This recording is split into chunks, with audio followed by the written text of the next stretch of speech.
Hello students, आज हम जिस पोएम के विषय में पढ़ने जा रहे हैं वो पोएम है द रोड नॉट टेकन। और इस पोएम को लिखा है रॉबर्ट फ्रॉस्ट ने।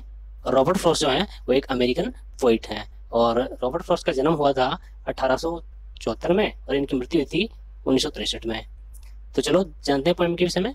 This well known poem is about making choice. ये जो कविता है यह विकल्प के चुनाव से संबंधित है। And the choice that shape us. और जो विकल्प हैं वो ऐसे होंगे जो हमारे जीवन का निर्माण करते हैं या हमारे व्यक्तित्व का निर्माण करते हैं।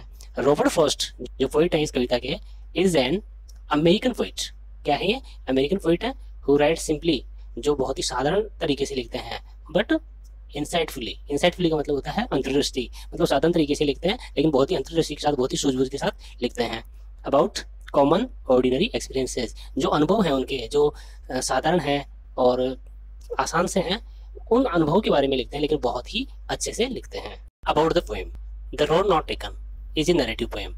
रोड नॉट टेकन एक नरेटिव पोएम है। ये रॉबर्ट फ्रॉस्ट ने लिखी है। This poem first published in 1915 in mountain interval. ये जो कविता है पहली बार माउंटेन इंटरवल के अंदर 1915 के अंदर प्रकाशित हुई। Rhyme scheme of this poem is, इस पोएम की जो राइमिंग स्कीम है वो है ABAAB। The main theme of the road not taken is that is often impossible to see where a life changing decision will lead। मतलब जो road not taken है इसकी जो मेन थीम है वो यह बताना है कि जो हम डिसीजन लेते हैं उनके बारे में अंदाजा लगा पाना मुश्किल होता है कि वो डिसीजन हमें कहाँ लेके जाएंगे। तो कभी आगे बोलते हैं thus one should make their decision with confidence। तो कभी कहते हैं कि इसलिए जब भी कोई डिसीजन लेता है तो उसको बहुत ही कॉन्फिडेंस के साथ में डिसीजन लेना चाहिए। कॉन्फिडेंस का मतलब होता है आत्मविश्वास। It is normal to wonder, ये आश्चर्यचकित करने वाला होता है क्या what the outcome would have been if the other road was chosen. यानी कि हम किसी एक जो हमने निर्णय लिया उसकी जगह अगर हम कुछ और ऑप्शन चूज करते, हमें जो ऑप्शन मिलते हैं उनमें से कोई दूसरा हम चूज करते तो हमारा जीवन कहाँ जाता, वो डिसीजन हमें कहाँ लेके जाता, इसके बारे में अंदाजा लगाना संभव नहीं है, या फिर ये अब वास्तव में एक आश्चर्यचकित कर देने वाली चीज है। तो चलो अब देखते हैं poem the road not taken. देखो पोएम के शुरुआत में ही दो रास्ते दिखाई दे रहे हैं और इन्हीं दो रास्तों के बारे में है कि एक रास्ता है उसमें से दो रास्ते डिवाइड हो रहे हैं। और दो रास्ते जो डिवाइड हो रहे होते हैं, अगर इनमें कोई ट्रेवलर होता है, कोई जा रहा होता है, तो निसंदेह उसे सोचना होगा कि मुझे कौन से रास्ते पे चलना चाहिए और कौन सा रास्ता अच्छा होगा या कौन सा रास्ता मेरे लिए ठीक है। तो कवि इस पोएम में एक ट्रेवलर की तरह बात करता है लेकिन ये हमारे जीवन में पूरी तरह से लागू होता है और इसके बारे में बहुत ही डिटेल से समझेंगे आगे। तो चलो एक बार पोएम देखते हैं। Two roads divorced. डाइवर्स का मतलब होता है विभाजन होना, मतलब एक रास्ता है, एक रोड है जो दो रोड में डिवाइड हो गई है। इन ए येलोवुड, येलोवुड से मतलब है ये जो जंगल है इसमें पतझड़ी जंगल है ये, और देखो पत्तियां गिरी हुई है तो कवि ने इसको येलोवुड की संज्ञा दी है। And sorry I could not travel both. तो कवि कह रहे हैं कि जो रोड है वो दो रोडों में डिवाइड हो गई है इस जंगल में आकर, और वह दुखी होता है क्योंकि I could not travel both, कि वह दोनों रोडों को एक साथ में, जो दोनों रास्ते हैं उनको एक साथ में विजिट नहीं कर सकता। कभी दुखी होता है कि वह दोनों रास्तों को एक साथ विजिट नहीं कर सकता क्योंकि वह केवल एक यात्री है। और हम जब एक अकेले होते हैं और हमारे सामने दो ऑप्शन होते हैं जिसमें हमें एक ही करना हो तो हमें भी कई बार दुख होता है, हमें दोनों ही ऑप्शन अच्छे लगते हैं। तो उसी प्रकार से कवि इसमें बताना चाह रहा है। एंड बी वन ट्रेवलर, और एक यात्री होने के नाते कवि कह रहा है कि एक यात्री होने के नाते लॉन्ग आई स्टूड, वह लंबे समय तक वहां खड़ा हुआ रहता है या खड़ा हुआ देखता है कि मुझे कौन सा रास्ता चूज करना चाहिए। And look down one as far as I could, और एक रास्ते को देखता है जितनी दूर तक वो देख सकता है। टू वेयर इट बेंट, जहां पे वो घूम जाता है। क्या घूमता है? बेंट का मतलब है घूमना या मुड़ना, और ये रास्ते की बात हो रही है, जैसे रास्ता मुड़ा हुआ है ना वैसे।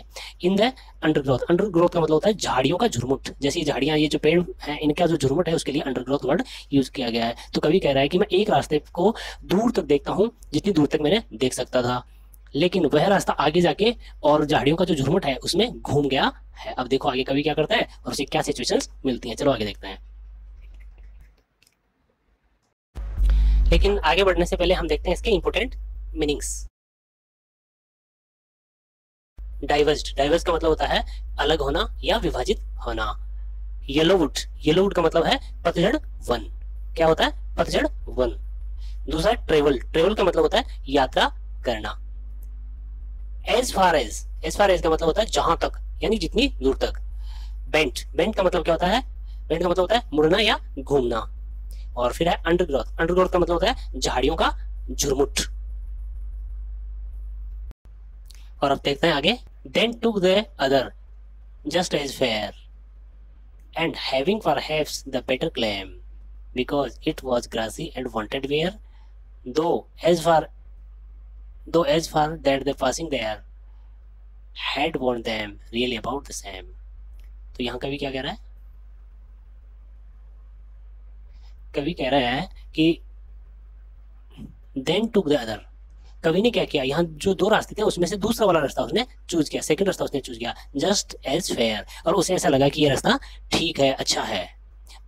एंड हैविंग परहैप्स, परहैप्स का मतलब होता है शायद, द बेटर क्लेम, और बेटर क्लेम का मतलब है यानी कि अच्छे होने का दावा करना, यानी कि ऐसा लगा कि ये रास्ता अच्छा है, अच्छा होने का उसने दावा किया, ऐसा लगा उसे। बिकॉज, क्योंकि इट वॉज ग्रासी, ऐसा क्यों लगा उसे? क्योंकि ये जो रास्ता था वो ग्रासी था, उसमें बड़ा बड़ा घास था। And wanted wear, and wanted wear, wanted wear का मतलब होता है जिसको कम, जिसके ऊपर कम चला गया हो, जिसको कम यूज में लिया गया हो, ऐसा कवि को महसूस होता है कि इस रास्ते से लोग कम गए होंगे, या इस ऑप्शन को लोगों ने कम चूज किया होगा, इसलिए वह उस रास्ते को चुन लेता है। दो, यद्यपि, as for that the passing there, लेकिन कवि कहता है कि जैसे ही वो इस रास्ते से थोड़ा आगे निकलता है, हैड वॉर्न, वॉर्न का मतलब होता है यूज करना या घिसना, them really about the same.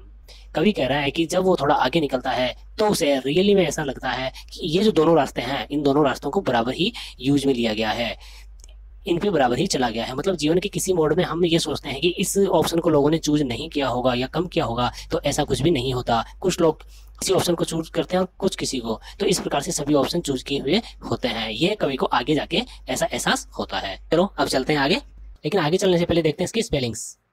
Word meanings हैं जस्ट एज, जस्ट एज का मतलब है ठीक। फेयर, फेयर का मतलब है सही या उचित। ग्रासी, ग्रासी का मतलब होता है घासदार। वांटेड वियर, वांटेड का वियर का मतलब है जिस पर चला नहीं गया हो, जो नया हो। वॉर्न, वॉर्न का मतलब है पहना हुआ, चला हुआ या घिसा हुआ। And both that morning equally ले, कवि कहता है कि जो दोनों रास्ते हैं वो समान रूप से लग रहे हैं सुबह के समय।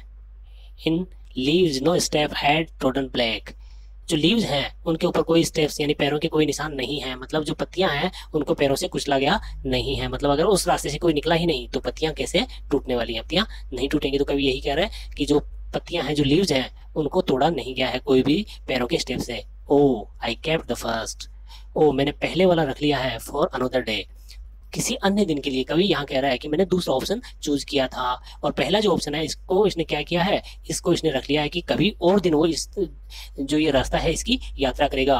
Yes knowing how way Leeds on the वे, कवि कहता है कि जैसे एक रास्ता जा रहा है, इसी रास्ते से आगे चल के फिर कोई रास्ता निकल जाता है, और फिर उससे आगे कोई रास्ता निकल जाता है, फिर उससे आगे कोई उसमें से रास्ता डिवाइड हो जाता है ना। इस प्रकार से एक ही रास्ते से कई रास्ते निकल जाते हैं। तो कवि कहता है कि yes knowing how ways lead on the way, यानी कि एक रास्ता ही कई रास्तों पे लेके चला जाता है या कई रास्ते उससे निकलते हैं। आई डाउटेड, मुझे संदेह है, if I should ever come back, कि मैं कभी वापस लौट पाऊंगा इस रास्ते पे। और ये बात इसकी एकदम सही है। इसको हम इस तरीके से समझ सकते हैं कि सपोज करो आपने 10वीं की एग्जाम दी और पास हो गए, अच्छे नंबर आए हैं, फिर एक मन आपका करता है कि मुझे आर्ट ले लेनी चाहिए, RS वगैरह या IAS की तैयारी करूंगा। एक मन करता है कि मुझे साइंस ले लेनी चाहिए और मैं डॉक्टर बनना चाहता हूँ। एक मन करता है कि मुझे मैथ ले लेनी चाहिए और मैं इंजीनियर बनना चाहता हूँ। अब क्या होगा, अगर आप आर्ट ले लेते हैं और सपोज करो आप UPSC में सेलेक्ट नहीं हो पाते, या फिर आपका ये ग्रेजुएशन करने के बाद मन करता है कि नहीं यार मुझे तो साइंस लेनी चाहिए थी, तो क्या ऐसा हो सकता है कि पहले आप आर्ट में करें ग्रेजुएशन, फिर साइंस में करें और फिर करें नहीं नहीं नहीं मैंने तो गलत कर दिया, मुझे तो मैथ लेनी चाहिए थी क्योंकि मैं तो इंजीनियर बनना चाहता हूँ। तो ऐसा नहीं होता, हमें एक ही रास्ते पे निकलना होता है और यही हमारे जीवन में होता है और यही कवि यात्री के रूप में इस दुविधा में फंसा हुआ है और जिसके बारे में हमें ये बता रहा है। तो चलते हैं आगे, लेकिन आगे चलने से पहले देखते हैं स्पेलिंग्स। अब देखते हैं वर्ड मीनिंग। इक्वली, इक्वली का मतलब होता है समान रूप से। ट्रोडन, ट्रोडन का मतलब होता है कुचला हुआ। डाउटेड, डाउटेड का मतलब होता है संदेह। लीड, लीड का मतलब होता है ले जाना। सड़क रास्ते का किसी जगह से गुजरना या ले जाना। ईवर, ईवर का मतलब होता है कभी। आई सेल बी टेलिंग, मैं कह रहा हूँगा। दिस विद एसआई, इस एक आह के साथ। समवेयर, एज एंड एस यानी कि लंबी अवधि बाद, हैंस यानी अब से या यहाँ से, लंबी अवधि बाद यानी बहुत दिनों बाद मैं कह रहा हूँगा। टू रोड्स यानी कि दो सड़कें, डाइवर्स्ड यानी विभाजित हुई थी, इन ए वुड एक जंगल में, and I took the one less travelled by, और मैंने उस रोड को चुना या उस ऑप्शन को चुना या उस विकल्प को चुना जो मुझे लगा कि इस पे लोगों ने इस ऑप्शन को कम चुना है। And that has made all the difference, और आज मैं जहाँ भी हूँ केवल उसी निर्णय की वजह से या उसी विकल्प को चुनने की वजह से हूँ। और इस प्रकार से अपनी कविता कंप्लीट हो जाती है जो रॉबर्ट फ्रॉस्ट ने लिखी है। और अब आगे देखेंगे हम इसकी वर्ड मीनिंग। अब हम देखते हैं word meaning. With Sai, with Sai का मतलब होता है आह भर के या गहरी सांस लेकर। समवेयर, समवेयर का मतलब होता है कहाँ। एज एंड एस, इसका मतलब होता है बहुत समय के बाद या बहुत लंबे समय के बाद। डिफरेंस, डिफरेंस का मतलब होता है अंतर। लेस ट्रेवल्ड, कम उपयोग में लिया हुआ। हैंस, अब से या इस जगह से। अब देखते हैं इस पोएम की summary. The poet Robert Frost in the poem the road not taken says, Robert Frost जो कवि है इस कविता के द रोड नॉट टेकन में कहते हैं दैट वंस कि एक बार he was walking down the road when found a diversion where two roads diverge in different directions. वो कहते हैं कि एक बार वो एक रोड पे चल रहे थे तो वो जो रोड है वो डाइवर्ज हो जाती है, मतलब विभाजित हो जाती है। डाइवर्जन का मतलब होता है विभाजन, जो दो रोडों में विभाजन उसका हो जाता है और वो अलग अलग दिशाओं में चली जाती है। डायरेक्शन का मतलब होता है दिशा। He has to make one decision, उसे एक निर्णय लेना था। And choose a single path, और एक ही रास्ता उसे चूज करना था क्योंकि एक यात्री होने के नाते वो दो रास्तों पे नहीं चल सकता था एक साथ। एट द डाइवर्जन पॉइंट, तो जो डाइवर्जन पॉइंट था जहाँ पे विभाजन हुआ रोड का, वहाँ पे उस पॉइंट की बात कर रहा है। He stood for a long period, वो वहाँ पे एक लंबे समय तक खड़े रहे। एंड ट्राई टू लुक, और प्रयास किया देखने का। At the both road as far as possible, जो दोनों रोड थी उन पर जितनी दूर तक वो देख सकते थे वहाँ देखने का उन्होंने प्रयास किया। He could walk over the path only, वो केवल एक ही रोड पे या एक ही रास्ते पे चल सकते थे। He took time to choose the right path, उसने उन जो कवि था उसने समय लिया सही रास्ता चूज करने के लिए। ही ऑब्जर्व्ड, उन्होंने ऑब्जर्वेशन किया, किसी चीज़ का निरीक्षण करने को ऑब्जर्वेशन करना बोलते हैं। और एंड एनालाइज्ड देम, और एनालाइज मतलब होता है विश्लेषण करना, और उनका विश्लेषण किया। उनका किनका, देम, देम किसके लिए है, जो रोडे हैं दोनों उनके लिए है। To decide which was the better option, यह डिसाइड करने के लिए उन्होंने टाइम लिया और ऑब्जर्वेशन किया और एनालाइज किया कि इनमें से कौन सा ऑप्शन अच्छा है। एंड देन, और तब उन्होंने and then chose the another which seemed less walked over, और फिर उसने निर्णय लिया जिस रोड पे सबसे कम चला गया था उसे उस पे चलने का, क्योंकि उसे ऐसा लगा कि इस रोड को कम यूज में लिया गया है। He left one for some other day, जो पहली रोड थी उसने छोड़ दी किसी अन्य दिन के लिए। आल्दो, यद्यपि ही न्यू, वह जानता है that he would never get the chance to walk over it, उसे पता है कि वह उस रोड पे फिर से नहीं आ सकेगा। Through this the poet want to convey, इसके द्वारा कवि बताना चाहता है दैट इन एवरीवन्स लाइफ, कि हर किसी के जीवन में देयर कम्स ए टाइम, एक समय आता है, when we have to make choice, जब हमारे पास चॉइस होती है। वी हैव अल्टरनेटिव्स, हमारे पास अल्टरनेट होते हैं, मतलब ऑप्शन तो होते हैं, but we have to choose only one, लेकिन हमें केवल एक को ही उनमें से चूज करना होता है। एट दैट टाइम, उस समय, we see the pros and cons of the situation and take the time to decide which path to take. तो हम, प्रो का मतलब होता है फायदे और कॉन्स का मतलब होता है नुकसान। तो हम क्या करते हैं, जो हमारे पास ऑप्शंस होते हैं उनमें से हम चूज करते हैं और देखते हैं कि इस ऑप्शन में क्या फ़ायदा है और इस ऑप्शन में क्या नुकसान, फिर हम उसे चूज करके आगे बढ़ते हैं। सिमिलरली, इसी प्रकार the poet is also taking time, इसी प्रकार से कवि भी क्या कर रहे हैं, टाइम ले रहे हैं बिफोर मेकिंग एनी डिसीजन, कोई भी डिसीजन लेने से पहले वो भी इसके लिए टाइम ले रहे हैं। ही स्टार्टेड वॉकिंग, चलना शुरू कर देते हैं, on the road which had grass on it, ऐसी रोड पे चलना शुरू करते हैं जिसपे उनको ज़्यादा घास लग रहा है। मतलब उन्होंने ऐसा ऑप्शन चूज किया है जिसमें उनको लग रहा है कि इस रोड पे या इस ऑप्शन को लोगों ने कम चूज किया होगा, इस पे लोग कम चले होंगे। The grassy road means that the road was not use much. मतलब ग्रासी रोड से यहाँ मतलब है कि ये ऑप्शन लोगों ने ज़्यादा यूज नहीं किया होगा, ऐसा कवि को लगता है। When poet walks some distance on the road, the poet feels that both paths were almost the same. Distance का मतलब होता है दूरी, feel का मतलब होता है अनुभव करना, both का मतलब होता है दोनों, पाथ का मतलब होता है रास्ते या रास्ते, ऑलमोस्ट सेम। तो इस लाइन से क्या अर्थ निकल रहा है? When poet walks some distance, जब कवि थोड़ी दूरी तय करता है, ऑन द रोड, उस रोड पे, द पोइट फील्स, तो पोइट को अनुभव होता है, that both the paths were almost same. Almost का मतलब होता है लगभग। तो कवि को एहसास होता है कि दोनों जो रास्ते हैं, दोनों रास्ते लगभग समान ही हैं। There was hardly any difference between them. Difference का मतलब होता है अंतर, बिटवीन का मतलब होता है बीच में। तो कवि यहाँ कह रहा है there was hardly any difference between them, यानी कि उन दोनों रास्तों में मुश्किल से ही कोई अंतर होगा, दोनों सेम ही हैं। Through this the poet convey that, इसमें कवि बताना चाह रहा है, इन आवर लाइफ, हमारे जीवन में, whatever decisions we take, whatever मतलब कोई भी निर्णय हम ले लें, डिसीजन का मतलब निर्णय, वी टेक, आवर चॉइस और चॉइस वी मेक, हम कोई भी चॉइस ले लें, each choice has some advantage and disadvantage. Advantage का मतलब होता है फायदे और डिसएडवांटेज का मतलब होता है नुकसान। तो हम कोई भी चॉइस ले लें, उनमें हमें फायदे और नुकसान दोनों मिलेंगे, चाहे हम कैसा ही रास्ता चुन लें, कोई भी ऑप्शन ले लें, सभी में फायदा और नुकसान होता है। प्रॉब्लम्स आर एवरीवेयर, प्रॉब्लम्स का मतलब समस्या, एवरीवेयर यानी हर कहीं, यानी कि चारों तरफ समस्याएं हैं। So we should be ready to face them, तो इसलिए हमें क्या होना चाहिए, हमें सावधान रहना चाहिए या तैयार रहना चाहिए। रेडी का मतलब होता है तैयार रहना चाहिए, फेस देम, फेस यानी उनका सामना करने के लिए हमें तैयार रहना चाहिए।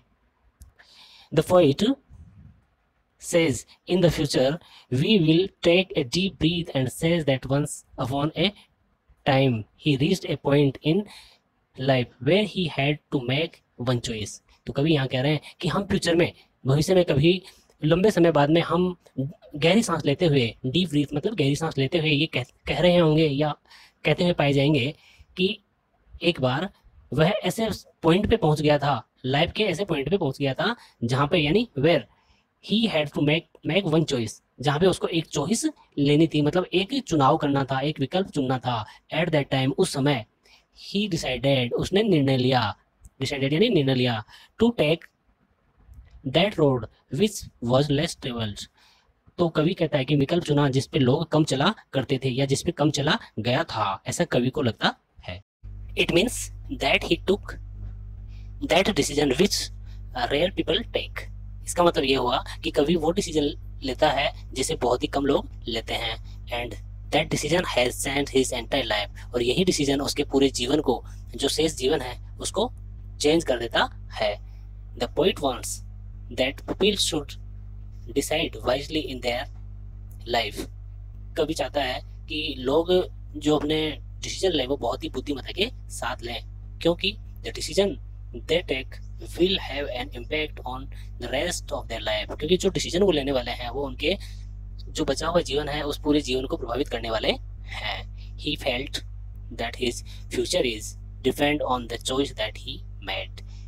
वो सोचता है कि जो उनका फ्यूचर है वो डिपेंड है, यानी निर्भर है, डिपेंड का मतलब होता है निर्भर, ऑन द चॉइस, उस चॉइस पे डिपेंड है जो कि उन्होंने पहले ली थी, या जिस चॉइस को उन्होंने चूज किया था उस पे निर्भर करता है। और ये जो कविता थी वो रॉबर्ट फ्रॉस्ट ने लिखी थी, और ये पूरी पोएम जो है चॉइस के विषय में ही है कि हमें जब भी चॉइस लेने का मौका मिले तो ऐसा नहीं है कि कहीं भी हम कोई ऐसी चॉइस ले लेंगे जिसमें कभी कोई नुकसान ही नहीं हो।